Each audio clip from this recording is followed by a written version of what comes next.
Welcome to Man Matters Podcast, where combat sports, mindset, and real-life lessons collide.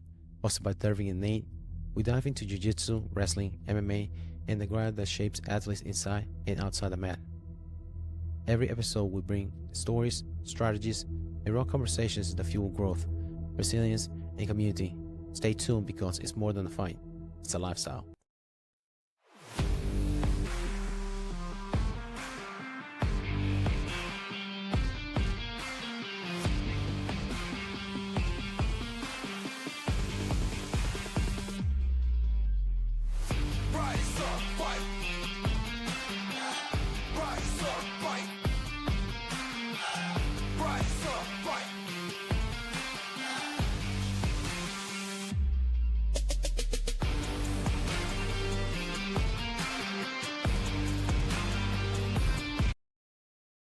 What's going on, everybody? Welcome back to the show. Today's episode is one of those episodes where you don't have to force the team reveals itself. Because this week in combat sport, in sport in general, we saw everything. We saw longevity, we saw chaos, we saw market innovation, we saw elite wrestling culture, and we saw brutal cost of pushing the human body to its limits. And when I look at all these headlines together, one idea stands out. When the spotlight gets brighter, character gets exposed. So today's we're breaking down Andrei Arlovski winning bare knuckle championship title, Mike Perry getting jumped by Eddie Alvarez's crew, bare knuckle Bruce Cruz 3-day retreat announcement, CJI super match between Craig Jones and Dylan Dennis, Saga ranking serious wrestling souls, the upcoming number 1 Penn State versus number 2 state duel, and Lindsey Vonn crashing out and injuring her leg. This is sport news. This is about evolution. This is about culture. And this is about what happens when pressure meets personality. Let's get into it. How's it going, man? Going good. How are you? Doing good, man. Oh, ready for spring, you know? Got those kind of thing. Yeah. Well, a couple days ago we had almost spring. Felt like it anyway. Yeah. It's really warm out. It's like high 60s. Yeah, just remember spring forward this weekend. Ooh, I did not remember. Ooh, okay. Yeah, be late for work. Yeah, for real. I heard they try to get away from that, like spring forward and falling back. I feel like they debate that every now and then. I hope they get rid of it. It's really not necessary, but yeah. How many other countries doing? Do any? I don't know. I don't know. You would think countries that have more time zones, because I think it makes sense because of time zones, because the United States is one of the big countries that have different time zones. But other countries that have time zones, they should be able to do the same thing. I think France has the biggest most time zones in any country. France? Really? Let me look it up. I think China has quite a few. Yeah. France has 12 standard time zones. 13 if it's a claim because the territories that they have. That's probably why. That makes sense. Because mainland France, they are overseas territories. French Polynesia, Tahiti time, Martinique, that makes sense. It's not just that mainland. Oh, okay. Yeah, that makes sense. Because France is not that big. Right. That's what I was thinking. It's the colonizing part. That's a different time zone. Yeah. Crazy how that works. It's the fine print. But going into the Arlovski winning bare knuckle fighting. He's over 45 years old athlete. He's been fighting for a while. He was a I think he was a junior champion in a senior level silver medalist for Sambo before he started doing MMA. MMA, he won title. Bare knuckle fighting, he's a champion with gold contention of Triple C of sports. There we go. Yeah, a legit Triple C. That's true. I mean, that's next level. Yeah. Because it's true the change in weight class. Yeah. He's a legit Triple C because he has fought the who's who. Yeah. He's been over 20 years. He's clearly seen some wars. I mean, if you look at his face, I think his nose is more for decoration at this point. I don't think he breathes through that thing. No, he can't. Definitely not. He has no bone, just so cartilage, just holding the skin together. Right. Dude, he survived multiple eras. He's the old UFC heavyweight division post Pride era All those guys came on Heat Herring. They came to UFC. Other MMA because I think he just left the UFC last year. So he's been for over 20 years. That's crazy to think. Yeah. Because he was in Affliction too. He fought Fermalenko. Fermalenko broke his jaw in that event, which is nuts. Experience changed for style. It's like, I don't know if he's less ego, more patience on his part. Because I heard that he always had some tension with some of the camps in which he was training at. Because he was one of those guys that changed camps during different fights. Okay, yeah. But I don't know if you're going to get him confused with Overeem because Overeem was one of those guys that changed a lot. Yeah. Because he was Black Zillions, he was Greg Jackson's, he was, I can't remember what other teams, because he started, I think it was Glory in Netherlands. But it makes sense he left there because predominantly it's a kickboxing gym. Yeah. So it makes sense. Yeah. What are your thoughts on that? Like fighters jumping around, and because I can kind of see, a gym invests into this guy and then he just leaves. But what are your thoughts on that? It depends. Some gyms are, I know you remember Takedown Gym. You have to give him, I think it's 20% of your purse of your fight. So that makes sense. You want to leave because the more money you make, the more money is coming to your gym. Yeah. You give him the same resources. It's not like you're getting more. You get a nutritionist, somebody rubbing your feet as you come into the gym. You have a hot tub. No, it's the same thing. You're paying more. You actually owning the gym at that point. Yeah. As a Yeah, champion, bring more notoriety to them, but you're not getting nothing different. And sometimes you need better training partners too. You cannot evolve if you stay in the same place, same people. And the only people that you're training with are trial people that are coming there. Because you have high level people. And your coaches, if they're you stick to one methodology of training, the game passes you. that's true. But if you have an open mind, coaches like TriStar, Faraz Sahabi, he's a good coach in kickboxing. He's a black belt under Danaher.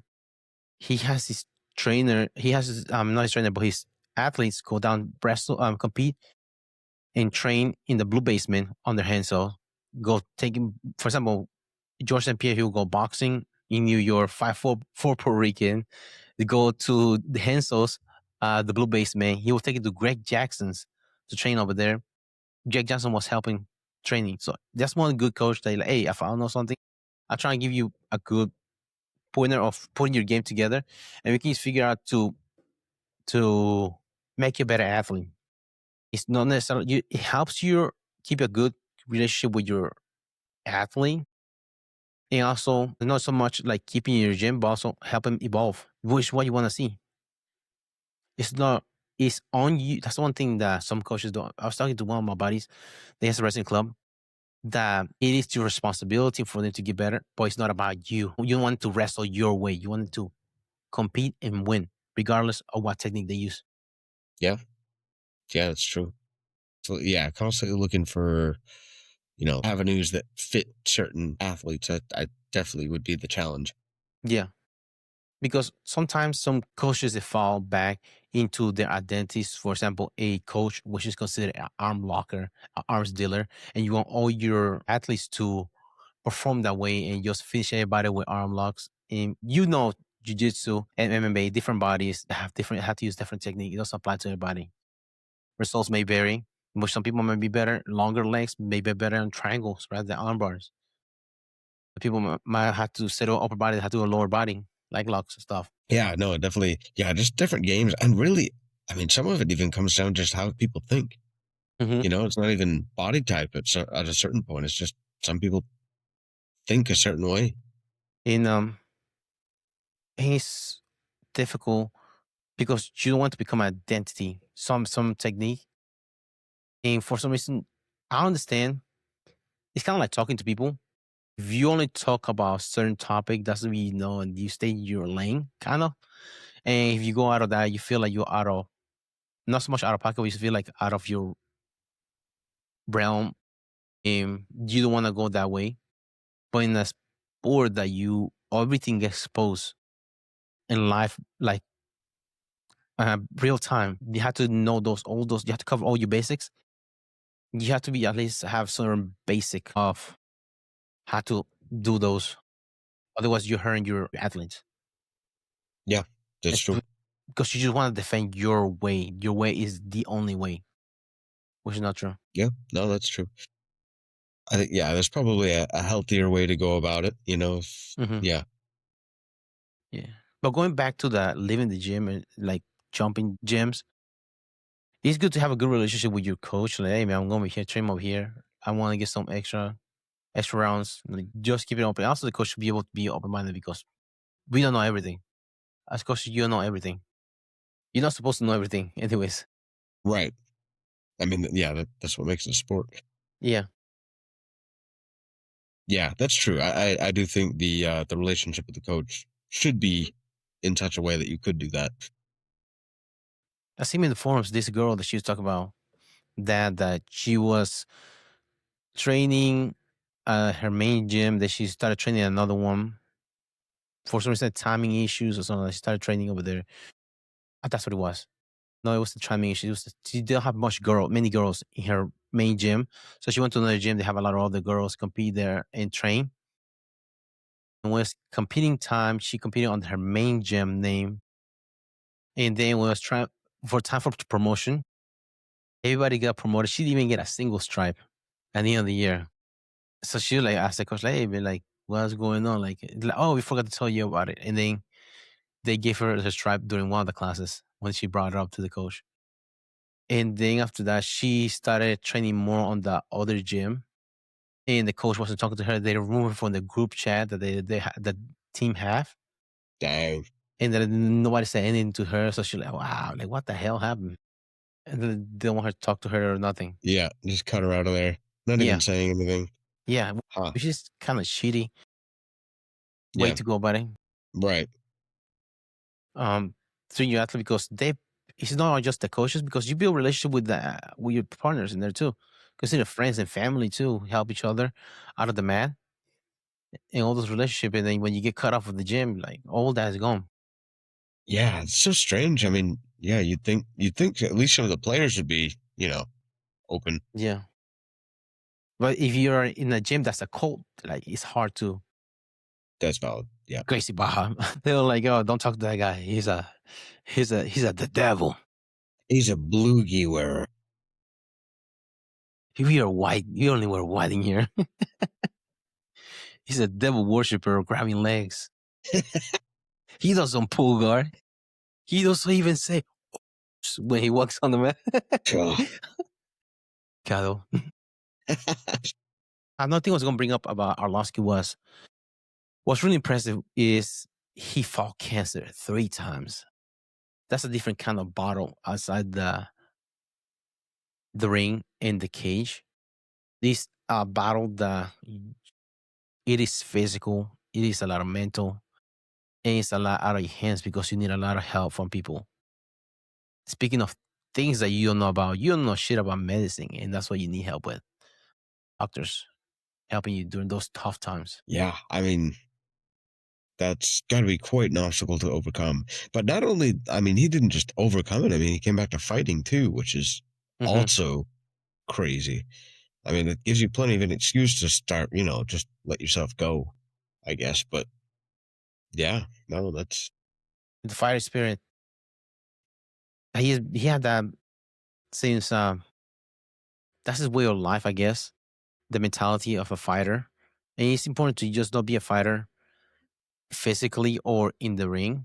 The other fights that you have going on outside there, that you cannot attack it the same way as you would a match. Aggressively, patience, is some sort of way to handle it. Not let it get to your emotions or because some days are probably going to be overwhelming. Some days you're gonna get dragged out after chemo and you feel like shit. You have to be mentally tough on those days because you still have to build a relationship with people. That's one thing I was going to think about. Do you think bare knuckle this because you see a search of some of the fighters, it says coming into the combat sports of bare knuckle. Do you think that becoming a bare knuckle fighter is a legitimate path no retirement tour for some of these athletes. It's always struck me as strange. I don't know how much money is in it. I would imagine it's less than UFC. I would imagine that the competition is far less. Skill-wise, I don't think the competition would be as hard. I mean, I could be totally off on that. Yeah, that checks out. But how hard that is on your body, it seems like a forced retirement kind of path. You know what I mean? That's gotta wear so fast on your body. You know what I mean? Yeah. And the cuts, it feels like you lose years. You think in MMA you lose years? You feel like you lose decades in bare knuckle fighting. Right. Those Exactly. cuts. Yeah, your hands, your knuckles are never going to be the same. They're not going to work very well. If you break them like crazy, you're not going to be able to grip stuff very well later on. You have to brush your teeth with the toothbrush between your fingers. Exactly. It's you can grip it. Yeah, I feel like it's a path to being handicapped when you're old. Yeah, say, hey, you bare knuckle. Forget about the piano. You're not touching a piano ever again. Yeah, for real. Yeah, or a keyboard. Nothing. Guitar, forget about it. Yeah, You're not dexterity in your fingers. Yeah, it's a strange path. It seems to be one that a lot of people are taking. Mm-hmm. It also probably does scratch the fighting itch quite well. But again, I can't imagine doing that as a way to retire. Yeah, because like you said, probably the competition is not that big. Oh shit, I forgot. Speaking of competition, you see BJJ is going on right now. It is, yeah. Musumeshi, fighting another trial guy. Aggressive. Yeah. But that's like Craig just was giving shit about. Yeah, it does make sense what you're talking about, because like, how are they so successful? But it's this exception because he went against Ben Rothwell. Ben Rothwell was one of the guys that he was really good in MMA. But I can't remember he was a champion or not. I think he was champion IFC, another organization, but that's the only organization I remember him being a champion. In the other guys that they go in there, you're like, who is this guy? Sometimes it's a power slap guy. It's not really at boxing or another high level caliber former champion type of guy. Mm-hmm. For example, the guys that Romero goes against, he just mauls them. And you're like, who is this guy? I don't know who it is, but the guy's ass B for a vape and a case of beer. The vape was out of batteries, so yeah, it's not charged. That's just that's their painkillers, because I don't think they have medical and they have a healthcare for them. Gee. The thing is, legacy built in your prime, or the thing in your ability to adapt after it? In the case, for example, this case of Arlovski. I mean, it seems like he built his legacy in his prime. I mean, granted, it's not that he's not continuing to build off of it, but yeah, I would say probably it came from his prime, wouldn't you? Yeah. I mean, he broke Tim Sylvia's arm. One of the first guy to win by leg locks in the UFC. I think he was knee bar or something like that. He was a lot interesting. I didn't realize that. I think Achilles, because it comes from the Sambo world. It's from Belarus. Boom. He's one of those guys that he was really good. Then he left the UFC. I remember he was fighting in Affliction. I can't remember what other organization he was fighting in as well. During that time, he came back to UFC eventually. He has been, he's been able to stay in the UFC for that long. It's for a reason. The next topic was Mike Perry getting jumped by Eddie Alvarez's crew. I know you've seen the video. He was at this event. Eddie Alvarez arrived there at the event. He went up to Mike Perry, and they were cool. Like, they were shaking, hey, how's it going, man? Like, but Mike Perry looked like he has his hands full. He had a couple of drinks in him, and his black side was coming out, and he said some out of pocket stuff to Eddie Alvarez about Eddie Alvarez's son, and Eddie Alvarez starting fighting him. Eddie Alvarez has a gym now that he coaches, and his guys jump in and beat that shit out of Mike Perry. Dang, that's wild. Do you think now in this situation, do you think entourage escalate situations, having an entourage in the event like that, like instigating, they like push each other to be more aggressive and fighting somebody rather than just let things live off, like a pack mentality? I would think yes. I don't know. I feel like if an argument is between two dudes, even if they're fighters, maybe a couple punches get thrown, but like that's probably all it's going to stay to. You know what I mean? Yeah. They usually going to walk away, maybe throw a couple punches, but they're not going to kill each other typically. But yeah, I mean, a group of people that are just, jumping somebody. Yeah, I feel like it's kind of like a mob mentality a little bit. Yeah. Because I see a couple of events like the Khabib crew versus Nate Diaz crew. Sometimes I think it was a Bellator event. They got kicked out of. I can remember all the ones. Armin was trying to fight Bobby Green in the lobby. Yeah, I don't know, for some reason it feels like having some sort of toxic environment in those groups in which you feel like you have a push into fighting somebody and you don't want to look like a bitch in front of your friends because you're training with them. Right. Like, you feel like, but also it's not a good mentality to have in there. If you're hanging around those kind of people, because you don't have anything to prove to them. You train with them all the time. You're really good. Right. Yeah. Now, in the business part, do you think it's selling a fight because they have fought each other before? I'm not fighting again if they're bare knuckle, or things just losing control of the situation itself. I don't know. I mean, what are you thinking about it? Yes, well, remember, there is a little bit of selling the fight because remember, one of the owners of bare knuckle fight is Conor McGregor. One of his main thing, how they used to sell fights and build up fights, just loves that. Throwing a dolly through a freaking window of a bus, grabbing somebody's title belt from and just taunting it in front of his face, slapping somebody's hand. That's one his way of he'll sell fights. If there's some of the guys that work under him in the same organization, you think, hey, he did that. Might help us get us up on the totem pole within the organization if we do the same MO. It feels that way sometimes. That's valid. I mean, I could definitely see that. I feel like that's been kind of a tactic for a lot of things. Even like, I feel like even WWE's been doing that kind of thing for a long time. Just the rivalries in and out of the ring. Yeah, that's true. I mean, and it does sell tickets. Everybody wants to see that. I mean, yeah. Well, where's the thin line that you where you draw the line of selling fights and losing control of the roster itself? Because you have to have control, order at a certain extent. Nobody can just be picking fights in a freaking Starbucks wherever they go. Where'd you like that, bitch? I feel like it's got to be certain characters, Yeah. Certain people are just like, that's kind of what they do. It already kind of fits their personality. Because, yeah, you can't have everybody doing it. But those few, I don't know, like those few loose cannons, those kinds of people that really don't know when they're going to act up. I think it's good to have a few of those, or maybe just a couple. And, I think a few is okay.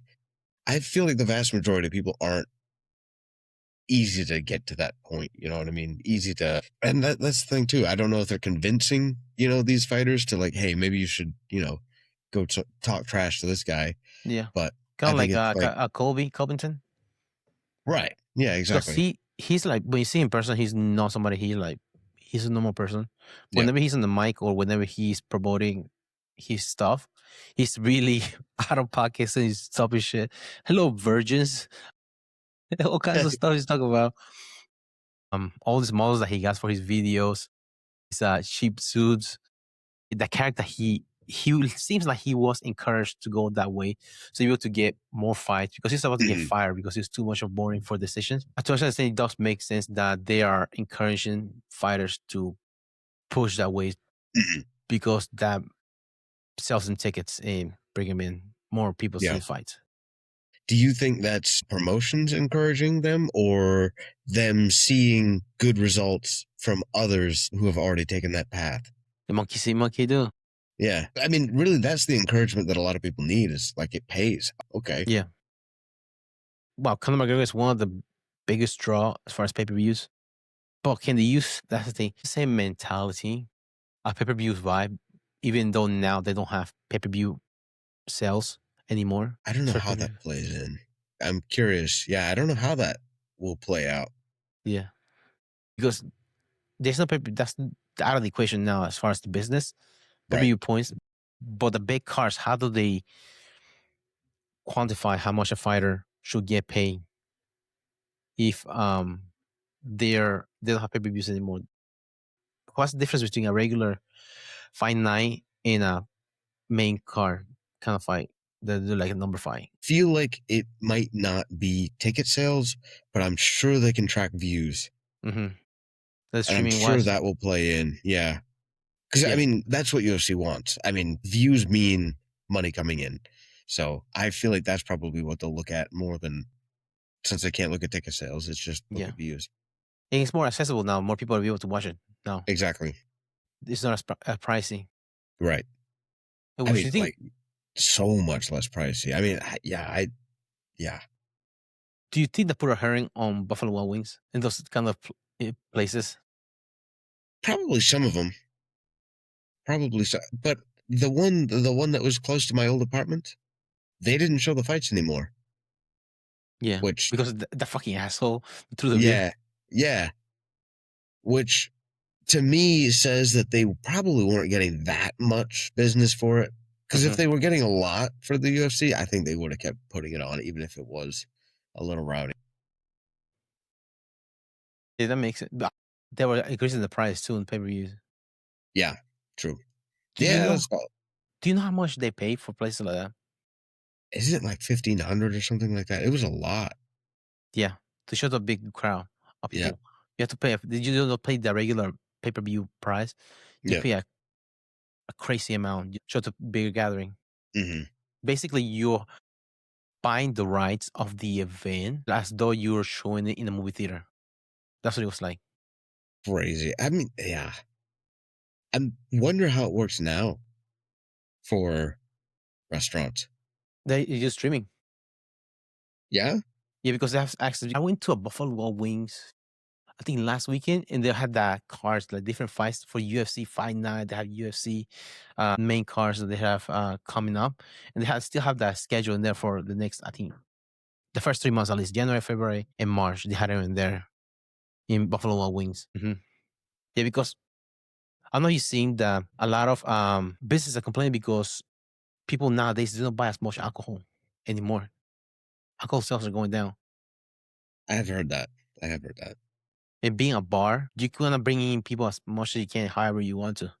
Right. You sell drugs in the fucking bathroom if you want to, but try to bring some alcohol. Yeah. Well, that's the thing.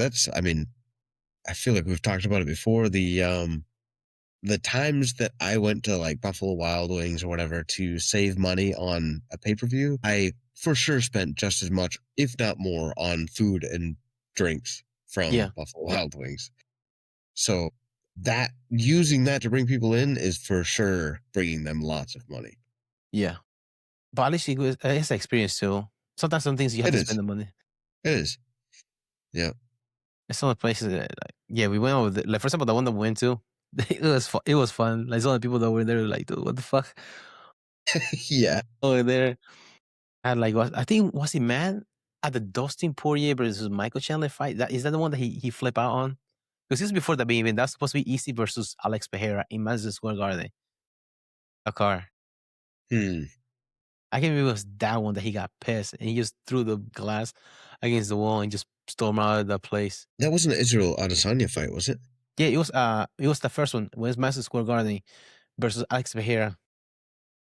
Yeah, that makes sense. Yeah, I remember that. Yeah. It's like, really, he getting mad. I guess that was his parlay, was going to shit. Yeah. What he was betting on. Well, going back to Mike Perry and Eddie Alvarez. You think there's a difference between martial artist discipline and a fighter's ego? Because both, I'm not for sure Mike Perry has that fighter ego. And when he gets that liquid courage, he actually takes it to the exponent to the next level. Is there a difference between a martial artist's discipline? Yeah. And a fighter's ego. Because you have to have confidence as a fighter. You need to perform well. But there's a line between ego and confidence to perform. I see what Especially you're saying. somebody in your weight class, your same bracket. I think they do tie in pretty closely. I mean, you got to rein it in for sure. It also kind of depends on the person, I would say, because some people display confidence in like an outward kind of way, but then I don't know. I picture like Jose Aldo. Mm-hmm. He seems pretty calm, pretty relaxed, but I mean, he won some very big fights. I mean, so he's got the confidence. Fedor Emelianenko destroyed Yeah, everybody when he was in prime. He said nothing. yeah. So yeah, I clearly it's not like 100%. You know, it's not the same thing. That ego and that discipline, but I don't know. They also get, I don't know, some people like Mike Perry, I feel like just been hit in the head so many times. You know what I mean? Yeah. They really, It's it's just crazy ticking when you time bomb. see, exactly. Yeah.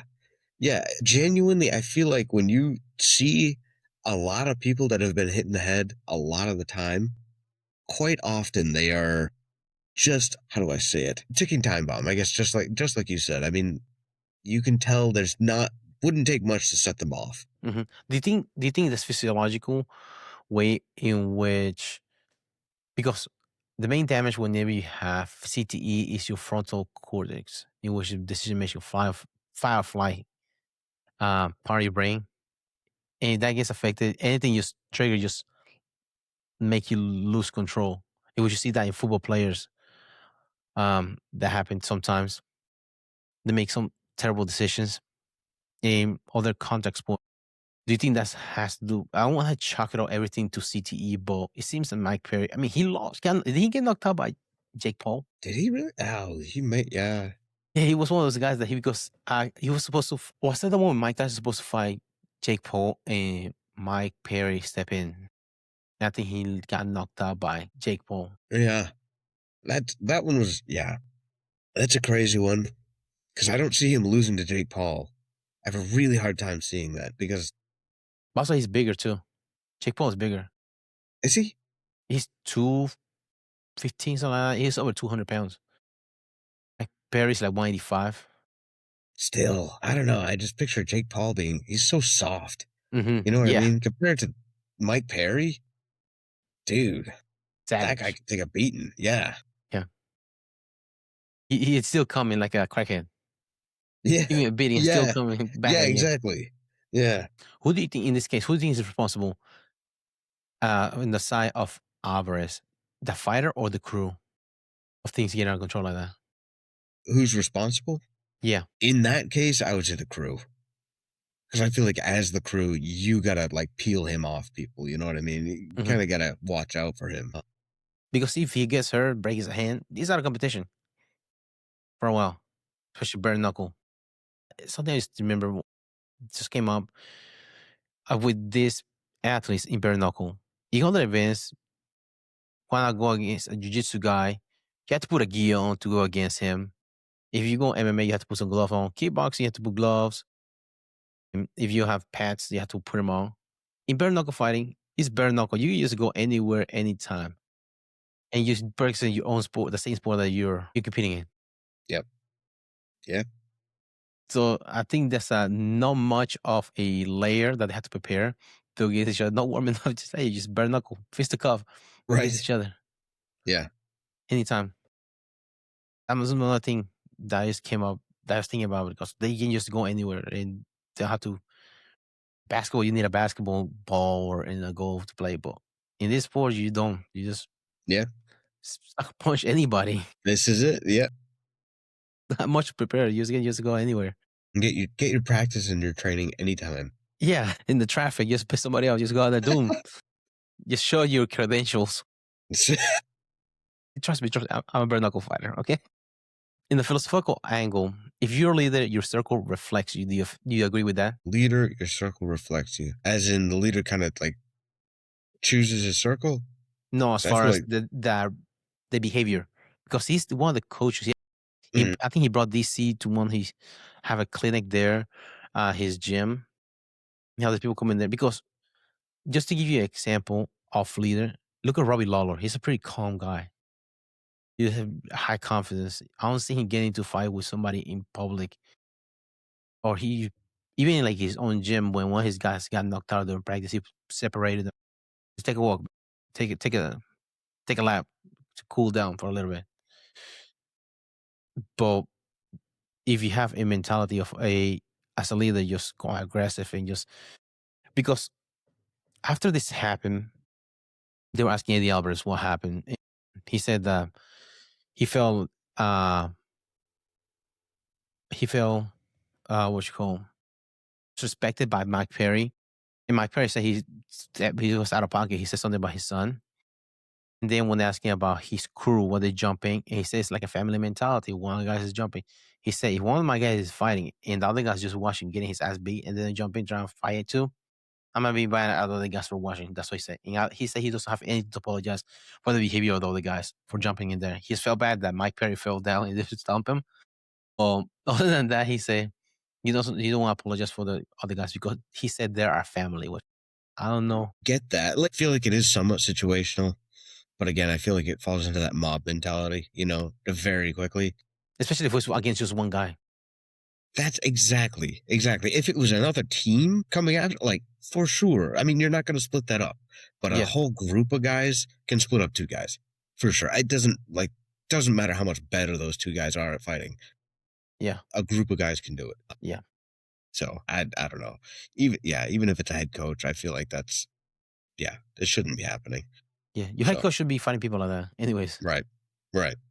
So definitely. The team does reflect the coach. There's no doubt there. Yeah. Do you think if you can control the room, you can control the brand? Control the room? Like, as in you're like leading the room a little bit? Yeah. Because if you have that mentality, that doesn't just stop there. You have become like giving blood to a pit bull to taste, and then you have that taste for it. And then just like, you just go aggressive one another within the gym. And then when one guys get out hand, you told them to behave that way. You can get mad at them, pulling them back, like, hey, don't do this. You positively reinforce that behavior. Yeah. I mean, I wouldn't say it. Obviously, you can't say out 100%, but yes, I think in general, the attitude, the mentality going into situations like that probably does come from the coach. Yeah. You have to control yourself to be able to control somebody else, because you can ask the same principle on other people and you don't practice. You like practice what you preach kind of scenario, especially if they keep becoming professional athletes. Now, with that being said, do you hear about the bare knuckle Bruce Cruz? Okay, this is freaking nuts. Your boy Conor McGregor announced it on his page. Let me see if I can share it. It is a cruise that bare knuckle fighting is doing. It's a 3-day cruise, and the fans they're going to be in there in the. Oh, here you go. What? How much fun nightmare is that, fest. Dude? Yeah, no, I don't even want to be involved with that. How crazy is that? A nightmare. If you saw what happened with Mike Perry, his crew, imagine having 5,000 men in one freaking boat for 3 days. I don't want to imagine that. Yeah. You have been to, nowadays it's not as tense, but UFC events that you go to, you see like you see from a fan's perspective, now the people that are more embraces the fans of this sport. But back in the day, people are just freaking aggressive. Right. Yeah, I picture that being like the military, but with no discipline. Yeah, the opposite. No control. Yeah. No self-control. Yeah. Just all aggression. Yeah, I can see other promotions doing something like that because it's the perfect, like a fight promotion, like means a vacation package at the same time. And you have, I feel bad for the athletes because they're freaking stuck in there with this crazy motherfucker for 3 days. Yeah. But it sounds, in paper sounds like a good promotion for your fans because they go on vacation with their athletes that they look up to. I mean, I know there's jiu-jitsu cruises, but to me, that's a bit more relaxed. There's also not exclusively guys. Yeah. I think I can't remember who is the cruise line that's hosting it, because Norwegian, I think that's what it was. Because Conor McGregor really? Yeah. That's funny. Bruce Cruz. Oh my God. Sounds so cringy, man. It does. Connor loves that cringy stuff. It's crazy to me. Like Roadhouse. Yeah. My gosh. He loves it. Drinks that in. He's still a character to this day. Yeah, exactly. Yeah, he never stopped. He's sailing from Miami to Bahamas. And they're sailing to 25th, 2027. His Norwegian cruise is the. Ooh, I feel bad for that for cruise line. If I was the captain, I'd be like, I'm just gonna sleep in the main thing. I'm Yeah, not going to a room. dude, there's no freaking captain's dinner in that freaking cruise at all. No. Just a bunch of guys show up with tuxedos with no sleeves. I see you there. Or just freaking lumberjack shirts, no sleeve either. Yeah. Or actually, the main uniform is freaking wife beaters. Yeah. The whole crew, all of them. I mean, you get a wife beater with BKFC written on a Sharpie with a Sharpie. That's their merchandise. The merch for the cruise. Bruce Cruise 2027. Because I mean, other than you said they have BJJ camps, immersion camps that they do. I think, for example, Origin has their own during the summer. You have Fighting Expos for the UFC. They have International Fight Week during that first week of July thing. You have other, well, the influencer fight events in which, for example, Jake Paul. But this would be good if it was another kind of organization hosting it. Because this, dude, there's not going to be no water in that front. It's just beer and monster drinks in there. Actually, no, it's Prime. That's what we'll be drinking. Not even Red Bull or That's right. Monster. It's just going to be Prime and beer. That's right. And also proper 12. Yeah. You get punched if you refuse a shot. Oh, yeah. Back on the market at the bar. The older you are, the better. Yeah, exactly. Because that's what trying to make up their sales numbers in the beginning of the year, next year. Proper 12. Yeah. Do you think is the future of community-based fight experience doing that kind of events? Like a cruise? Is this like a community-based fight experience? Because it sounds like great if it was another organization doing not like was a PFL. They have only backing for it. Be able to host something like that. I mean, I feel like it's going to stick around. I don't know that it'll be a huge thing. I just don't see many people, except, yeah, I don't know. I don't see many people going for that. They do like the Grapplers Escape. That's like the Jiu-Jitsu cruise. Like they actually have, I think Keenan Cornelius has been on there. I want to say Mackenzie Dern was. I'm not 100% on that one. But that to me is a lot more like personable. You know, you can grapple with somebody and not hurt them. So you could potentially meet some really, high level jiu-jitsu practitioners, really famous people. You could also take the whole family. Yeah. That's fun there. I don't know that I see it as like the future of anything, but I think it'll be around because that sort of thing does interest people. Hear me out. CJI 3 in the cruise. Dude. Craig Jones. Dude, yeah, he could sell out that ship. Yeah, he can. That would actually be really cool. You stream it off the ship. Having the match on the deck. Yeah, that would be really cool. You got to send him this. Yeah, I got. Let me get it right now. So I can text him in a little bit. But yeah, that'd be good because the last two have been Vegas, and this is a ADCC year, right? I wonder if they'll match up again. I'm not sure because this year, last year they did it earlier because it was in September. And they did it in August last year.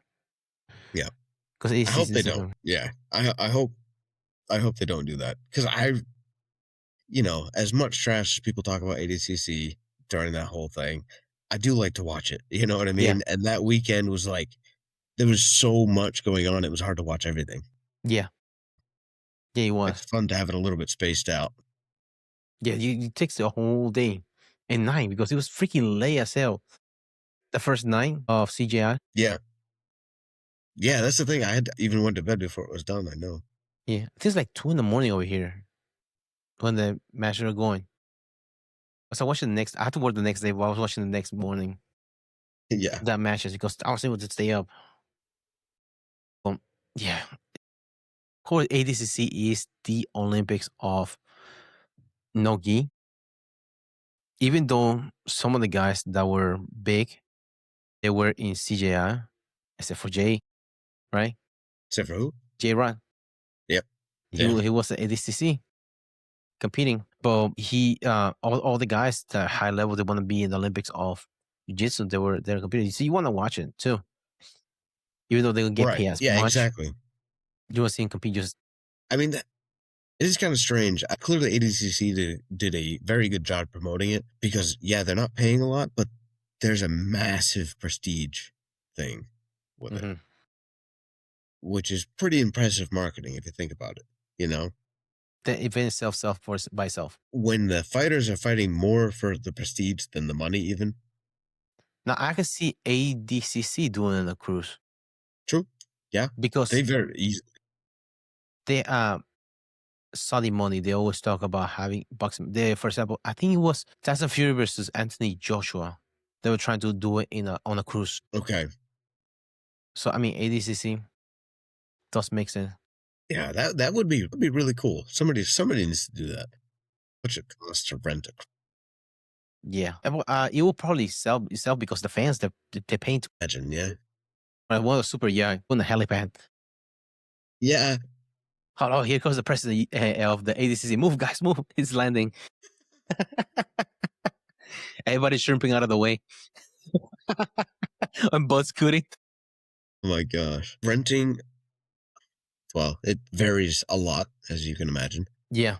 The first pop-up from the AI overview is between 300,000 and over 6 million. Oof. For a 3 to 4 night sailing to rent out an entire cruise ship. Really? Well, I mean, if you got a low end, 300,000 would be easy.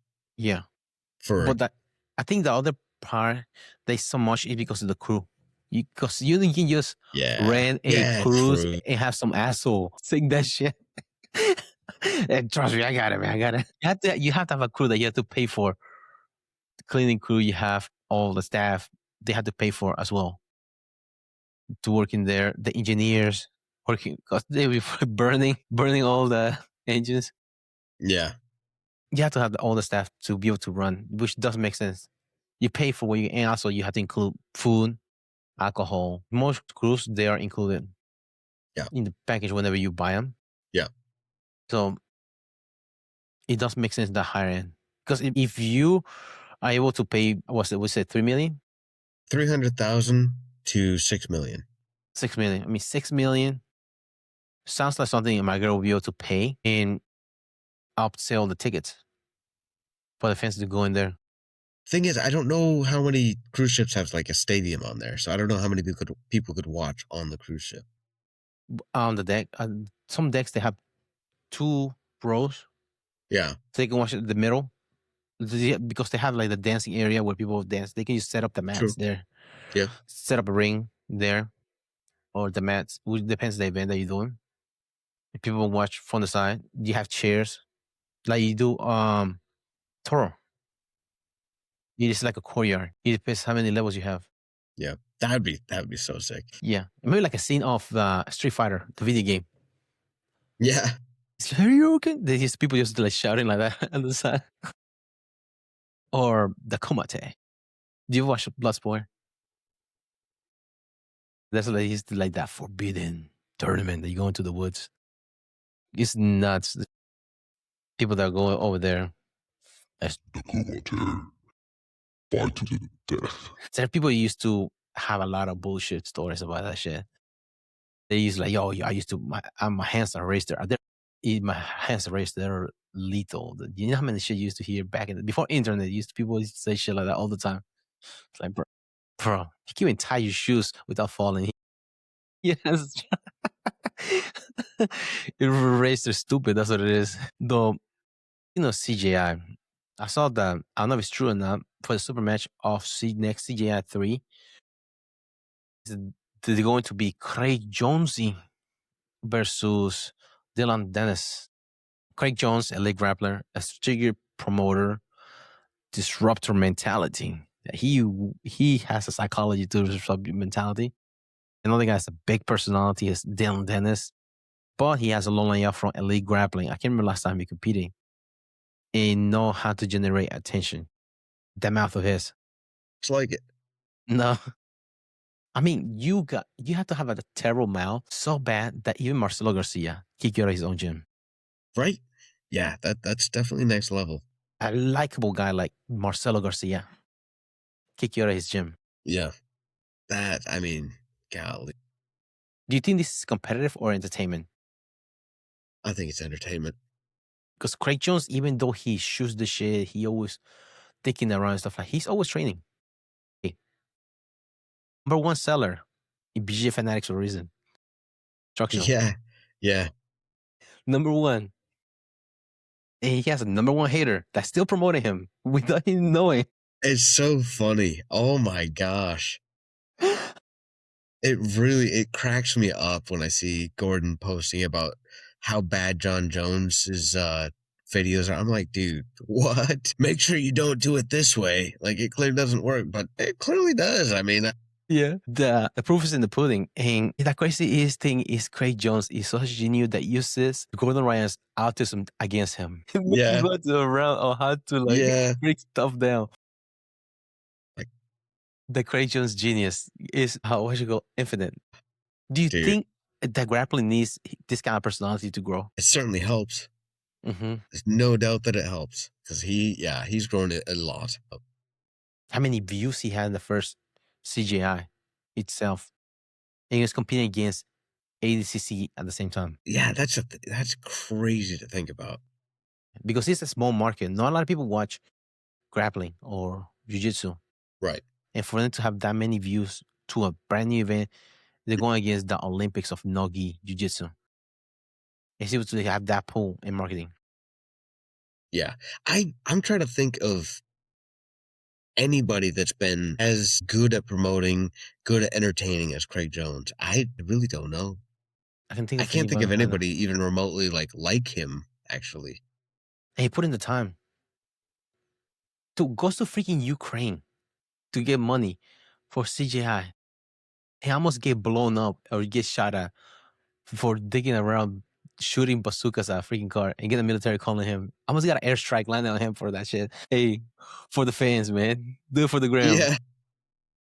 And it was a terrible idea whenever that guy that he went there for was one of the heads of a local, I guess like a warlord. And whenever it was time to go the tour, he sent somebody else instead of himself to show him the area. The head. Fuck. That's not good. I'm definitely dying. He doesn't trust this. I don't think it's a good idea to go. And that's part of his fundraiser that he did for CGI. Allegedly. Allegedly. Yeah.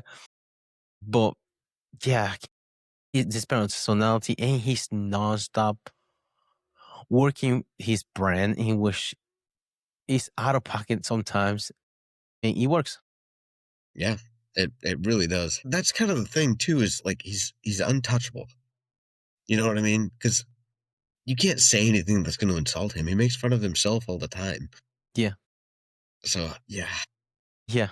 That's why I piss off Gordon all the time. Yeah, exactly. Yeah, Craig Jones doesn't take himself seriously, but Gordon tries to take everything seriously. But it's so easy to insult him and so hard for him to insult Craig. Do you think that's what happened when you have a fragile ego that's easy to insult? Yeah, I mean, that plays. Yeah, I'm sure that's a big part of it. Because you have a good control in a certain aspect as far as grappling, but you have a fragile ego personality in which you like things like to an nth degree. Whenever you're like, oh no, I'm not sure the whole world how terrible you are in my realm of jiu-jitsu. Oh my God, yeah. Do you think that we are entering into like a WWE marketing era of BJJ? For example, for like this type of match, Craig Jones versus Dylan Dennis. Consider Dylan Dennis has been competing for a while. I guess I don't know enough about WWE to really make that comparison, to be honest. Because it doesn't seem like they're competing like he brought Shelson and just had a win for competing. He was trying to kill Gable Stevenson, in which he didn't have much grappling experience. He backed out of it. And now you have Dylan Dennis, a guy that was really good at grappling. He had a feud with Gordon Ryan. I was saying the enemy of my enemy is my friend.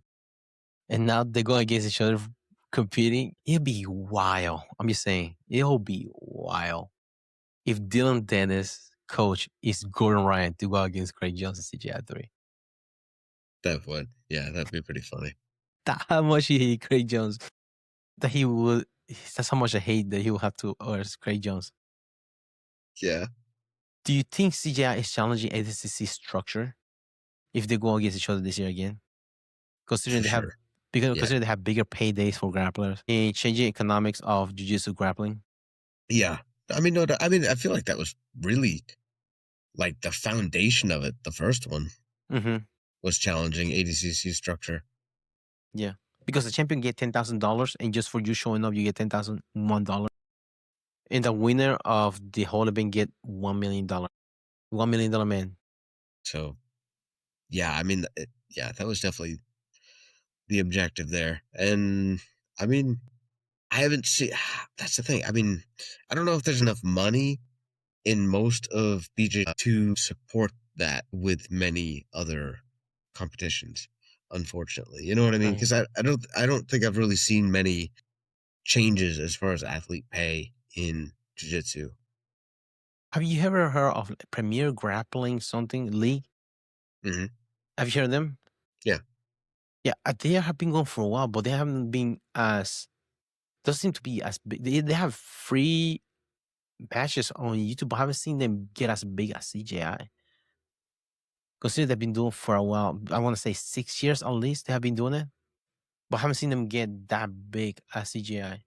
I don't know if it's pay wise for the athletes or not. It's kind of. I mean, I feel like that's why the first CGI went so well was the pay. I mean, so many good fighters left ADCC for that good pay because they actually had a chance of getting it. And they have rule sets different. Remember rounds? Yeah, true. That was different. 10-9 rounds. And the pin. That's not. And the pit was great. Game changer. Such a good idea. So I'm not sure is that's why other organizations are not doing as well because they have a whole season for them. The other event, the Premier, I can't remember what it's called, Premier Grappling League or something like that. That's it called. Something like that. I haven't seen them get as big because it'll be good to follow like that because they have different weight class. Does Bagel work for them? That I know of. I've seen him like work for some events. Like he works at Tuxedo and he like announcer or like an interviewer or something because they have the commentators. They're sitting on the couches like when they do hosting the event. You see, I found out recently why they call him Bagels. Really? Why? Yeah, when he first started, they asking is that your real name? Like, no, it's not his real name. When he first started doing jiu-jitsu, he used to work at the bagel shop, and his name was Bagel. That's funny. Yeah, it stuck. Yeah, that's funny. When somebody like, "What's your name?" Bagel. This he said the story. And go to the next like, "What's your name?" Dildo. Don't ask me how I got my name. I used to work at the sex shop. Well, do you think CGI is this a good? Well, now we're looking at third year in a row. Is it good for the sport long term or is it risky? Well, especially funding part for the event. What do you mean? The pay of considering CGI because CGI is the only event that does that kind of pay. This is good for the sport as long term. That you be able to, it's feasible to be long term to keep up this kind of event, or you think it's risky considering the comparison between the 2 years. First year was high octane. Second year was the quintet and like you doesn't see much action that you have to enforce. They give bonus for the second day if you get submissions. I can't remember what was was it 10,000? The award for submission on 1,000. I can't remember what it was, but yeah. So they incentivize fighters to be more aggressive. And then you had the $1 million for the team, in which at the end they're like, which one won it, which one didn't win it. What's it? Yeah, that was pretty controversial. New Waves versus B Team. because at first they were going to give the second place another $1 million too, but then they pull back. They say like, no, I don't think that's necessary. We're not giving participation. We are not giving participation trophies in this event. So it's different. That was different. Did they pull that back or did they give it to him? I thought they No, gave they it to pulled him. that back because Ikari Jones made another video about. He explained he went with a referee. I don't remember if it was a referee or another like person that was official. They go match by match and explaining how they were deciding which team was more aggressive and how the B team was should be awarded the winner. I mean, long term has got to be good for jiu-jitsu because it gives a lot of people hope of making money actually grappling. So it definitely incentivizes, training. There's a chance. As in the business part, how feasible do you think it is? How feasible? Yeah, because you give away that much money, you're streaming it for free on YouTube, but I don't know how much Flow Grappling is paying them because remember, you only show up for live on YouTube. They keep it for so many hours on YouTube and then pull it back, and Flow Grappling owns the rights for it. And then you have the tickets for people going in there. I don't know if it's a whole 2-day package or is it just one full ticket for both days event. I'm not sure how they're making the money back because that's a lot of money that you're giving away. I mean, sponsors, they got to make a lot of sponsors because I know they do have those. Yeah, it's hard to say. I mean, I don't know. I don't know if the that main sponsors, the what is it, the combat karate. Mm-hmm. I don't know if they just got money to dump. I really don't know how. Yeah, they have to do be really big fans for them to dump that much money for an event like that. Meaning, your girl Kendall was complaining about how the second team was able to get $1 million, but girls were not able to get a raise for the champion of the event. But you want to not enforce, but you want to encourage high level athletes to keep coming back, even though they lost. It was a close decision. Dana White used to do that in the Ultimate Fighter. If he thought that the fighter that lost the final, he gave his best, and they made the match a good fight, he would give a contract to both of them. Yeah. I think they can apply in BGA for this kind of event to incentivize high level athletes to keep competing and coming back to the organization because they make matches. You don't want to give them a bad taste in their mouth. You don't want to come back and compete again. Another speaking this past week, they had the Zagreb ranking series in Croatian. America did pretty decent. To explain what this is, Zagreb ranking series is one of the hosting nations in which they have events for ranking for worlds, kind of like an IBJJF. If you go to a open in Charleston, another one in Atlanta, Charlotte, the more you win those, the higher the ranking will be when it comes to worlds. What's interesting is the United States sends a lot of guys in there, but only one guy makes the team when it comes to worlds. Because not everybody, you have only have one guy representing your country. In the United States, they did pretty good. For example, Spencer Lee, 57 kilos, he won gold. 61 kilos, Spencer Lee's teammate Austin DeSantos, he won gold as well. So out of the Iowa Hawkeye, you have 65 kilos. India, they're that weight class. They're pretty solid. But you have Joey McKenna. He took bronze in there for the United States. For bronze, he beat French Arsamersov, which doesn't sound like a French name, if you ask me. First name is Hamza. How French does that sound? For $5, sing national anthem of France. See how French you really are? Then you have other ones. Caleb Henson from Virginia Tech, he won bronze at 70 kilos. 74 kilos. David Carr, he won for the United States. And you have 79 kilos. United States second place for Dean Hamney. He won nationals last year with Oklahoma State. 86 kilos. Kakashi, he was impressive because he's in the weight class that is a Olympic weight class. Guy that won Worlds last year, Sahih Valencia, took bronze as of the within the United States. Who did he lose to? But I guess again, guys from Georgia went to finals. Where's Parker Kakashi? Parker Kakashi is pretty decent. It's a small school, University of Northern Iowa. Ranking highly, won Worlds last year. He took second in here, but it was due to injury default. He didn't compete in the finals against Asimi. Another impressive performance was Stephen Buchanan out of Iowa. But against Dani, he won gold in Rio 2014. He took second place in 2020 against David Taylor. He took second place in 2024 Olympics. Because due to bad shoulders, he took some time off and he came back a higher weight class. He beat everybody but to make it to the finals. But went against Steve Buchanan tech fall just down 13-3 in the final, which is pretty impressive. Consider somebody as good as Yastani. And then in the heavyweight, Henderson, he took second place against Sharipov in the finals. So the United States did pretty good in this event. Wish they keep that going to Worlds. The wrestling culture itself is discipline, grind mentality, and accountability. Considering it's not a sport that gets much notoriety. And this is why wrestlers are able to transition well into MMA and grappling.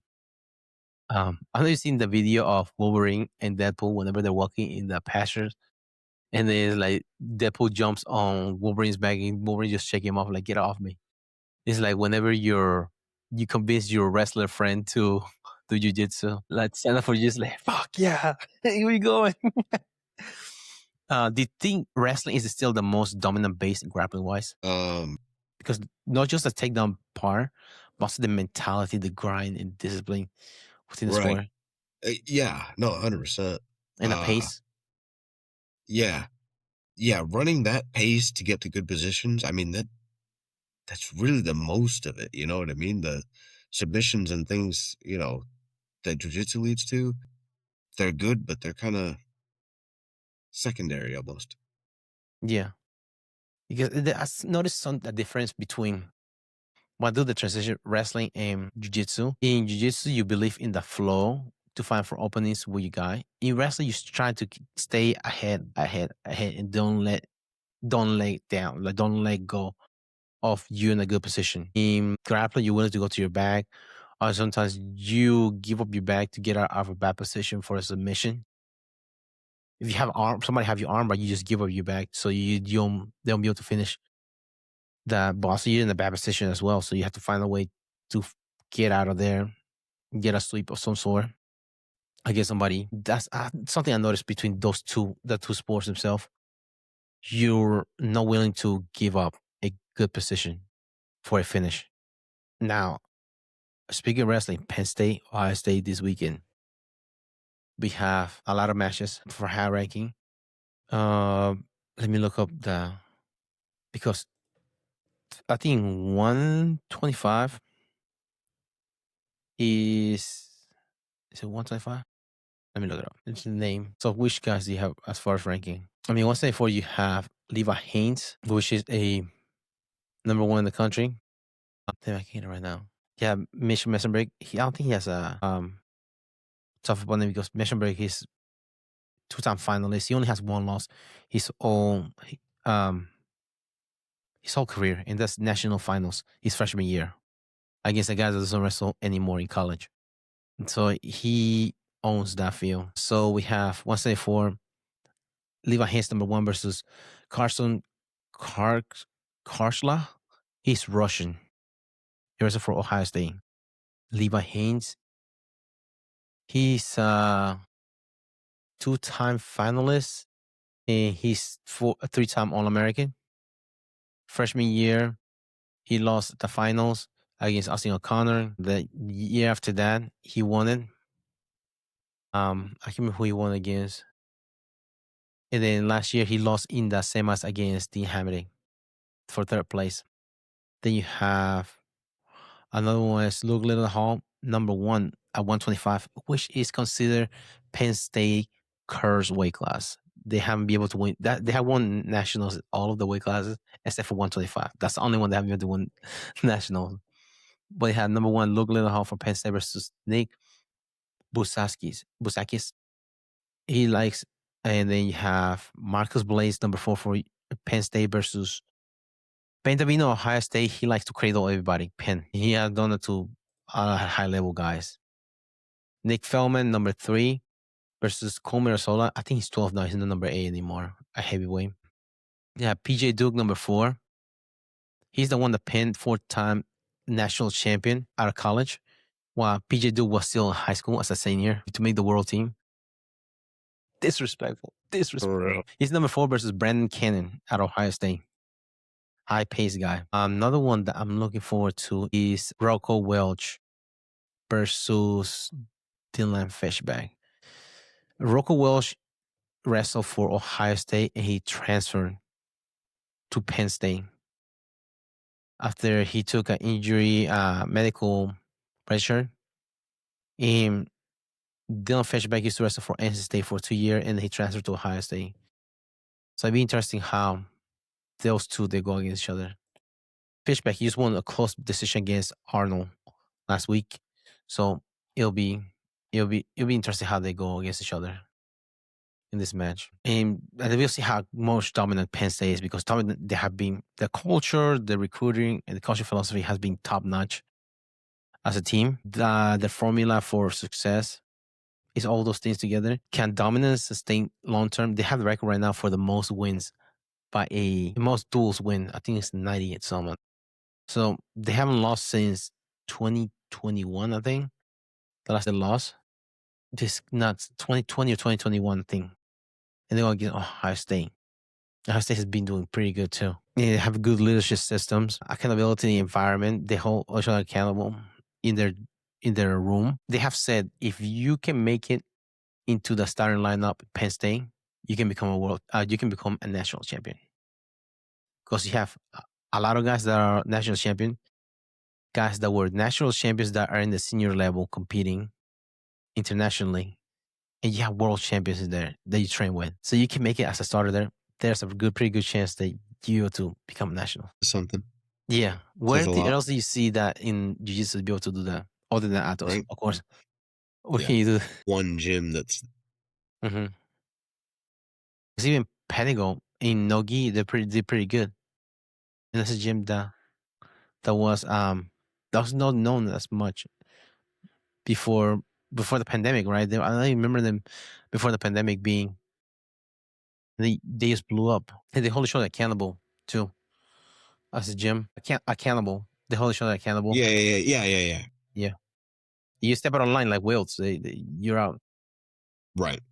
Yeah. Rightfully so. Yeah. You can't keep that. Now switching gears to Lindsey Vonns, it's a different sport now that we talk about. Lindsey Vonns crashing leg injury, like the wrist at elite level, the high speed wrist sports like judo skiing, a pro reality of competition, an athlete pushing the limits despite injury history. How many people do you know that have done that? That being injured still compete. When do you think that competitiveness becomes self-sacrifice? You can really draw that line, because I mean, it becomes self-sacrifice when it doesn't work, but it becomes grit when it does. You know what I mean? Yeah. It's kind of what it feels like. Because everybody's like, oh yeah, like that's so cool that, they push through like that and, won. But if they fail, then it's like, oh, I can't believe they, took that risk. So it's really hard to draw that line, I feel like it really comes down to the athlete and hopefully a coach or somebody. Yeah. Because they have to live in their body for the rest of their life. It's not the fans, it's not the sponsor, it's not your coach. You're the one that has to live the rest of your life in that body. And then some people don't know where the line is sometimes, which makes it sad. They keep pushing through. And that's a valid point that you said about if it works, it's admirable, but if it doesn't, you're dumb for doing that. On the mental side of returning after injury, you have to be smart about it, because some injuries are different than others. Some are more mental than others, would you say? Yeah. Oh, yeah. Definitely. Hard to. Yeah. Do you see her leg after surgery? Yeah. She made a post yesterday about it. Let me share this picture of her. Do you see this right here? Yeah. That is what is called a external fixator. When you have a compound fracture, that you have to drive a metal between your bones and the metal that goes inside the metal, and then these other ones that hold them together from the outside. So you bone schedule to heal from the outside. And it looks like right here, it looks like a big opening that she has a wound back of some sort. You want to heal the injury. That took her shit out. That looks painful. This surgery number 3, by the way. I believe it. I mean, if it's as broken in as many places as it looks like, I can only imagine. Yeah. Because remember, you have to, another thing that you have to fight the recovery is inflammation. So, as soon as the injury happens, that's the first thing that happens, inflammation. So you know you have to reduce inflammation to be able to see what you have to repair. Damn. So she blew her ACL before this event. She could just had a knee surgery and be on her way to recover for 8 months. This looks like at least a year. Probably 3 months no weight bearing while this thing is healing. How do you keep it clean too? Because that cannot get infected. You losing your leg if that thing gets infected. If that means, is she in the hospital for? I mean, I don't know how long she's got to be in the hospital for that. Yeah, and she's in Italy too. She had to come back home sometime. How do you get her here? On the boat? I don't know. Can you even Right. fly with that? I wouldn't think so. I You mean, can't bend your knee. right. How do you sit in a regular plane? Yeah, she's not fitting in economy. No, for sure. Sitting on the floor next to the bathroom. Yeah. But that's gnarly. Frankenstein leg. But you only get so many chances at the Olympics. So that's Yeah. probably why she pushed, if I had to guess. Yeah. At 41 years old. Yeah. I mean, I don't know if she's been to the Olympics before, but, I mean, she probably considered it to be one of her last chances to, attempt gold. Mm-hmm. In which case, it's really hard to blame her. You know what I Yeah. mean? That's Yeah. a high risk, high reward. Yeah. Do you think greatness always a tied to risk? Yeah, I think it's got to be. Otherwise, there's no reason to admire it almost. You know what I mean? Yeah. That's the reason that they're considered great because not everybody's willing to push that far. Do you think what's the point of diminishing return as far as longevity versus short-term glory? Say that again. I'm sorry. What's the point of diminishing return for athletes regarding longevity versus short-term glory? Because you can only do this so many times Yeah, as far I as mean, injury. I feel like that's kind of one of those ones that depends on the athlete and how much it matters to them. Yeah. In legacy, at some point, they value that more than the short-term either reward or punishment that they'll get for competing. That's the cost of chasing greatness. And I think some of it can be pretty hard to know for the athlete, because we've all done stuff, to our bodies that as we age is like, wow, I can't believe I did that. That really messed me up. But at the time, you don't really realize it. Yeah. Yeah. You realize it was too late. I Yeah. don't, that was a terrible idea. I should have pulled this one back. Yeah. No. I shouldn't have jumped off that thing. My knee really still feels that today. I Stuff like shouldn't have that. gone slip and sliding with my friends and blow my knee back, slipping on soap. Yeah. I shouldn't have gone to that PDD party. Too much oil on that floor. And sometimes it depends. Different people, different folks, different Yeah. strokes, right? Yeah. Yeah. But dude, do you think? Well, you said it. Elite performance lives right next to disaster. That's why so many people admire so much. I mean, a lot of it's just, in I guess a weird way to put it is like seeing what the human body is capable of. So you're pushing it to the limits. Yeah, push it to the limit.